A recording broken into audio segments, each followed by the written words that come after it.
Lipat naman tayo sa lalawigan. Mula po sa iba't ibang panig na bansa, mapalad na napabilang sa Lucky Summer Visitors Program ng Baguio City. Ang detalye sa ulat naman ng aming kasamang si Jonathan Llanes ng PTV Baguio. Hindi inasahan ng 7 turista mula sa iba't ibang panig ng bansa na sila isasailalim sa 4 na araw na red carpet treatment bilang magpapalad na bisita ng lungsod ng Baguio at lalawigan ng Benguet ngayong 2015.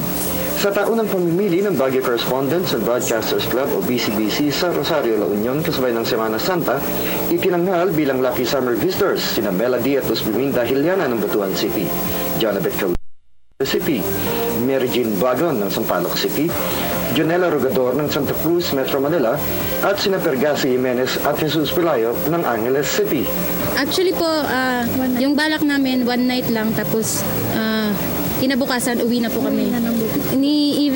Hindi namin alam kung saan kami tutuloy. So, bahala na talaga basta makarating. Ang taunang pamimili ng mga mapapalad na bisita ng summer capital ng bansa at ng lalawigan ng Benguet ay isang pamamaraan ng 2 lokal na pamahalaan na pasalamatan ng mga turistang patuloy na tumatangkilik sa baging ito ng ating bansa na siyang tumutulong sa pag-unlad ng turismo dito. Sulit. Ang babait po.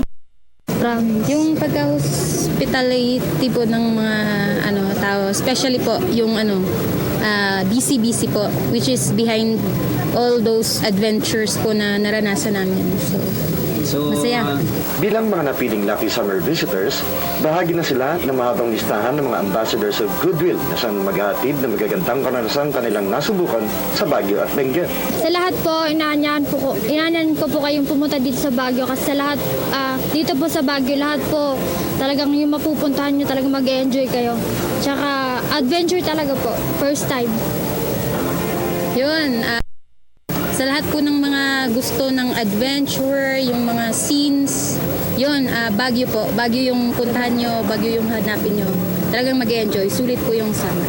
Bukod sa pagiging ambassador sa goodwill ng Baguio at Benguet, sila din ay bahagi ng mga endorsers ng mga pangunahing tourist destinations ng bansa.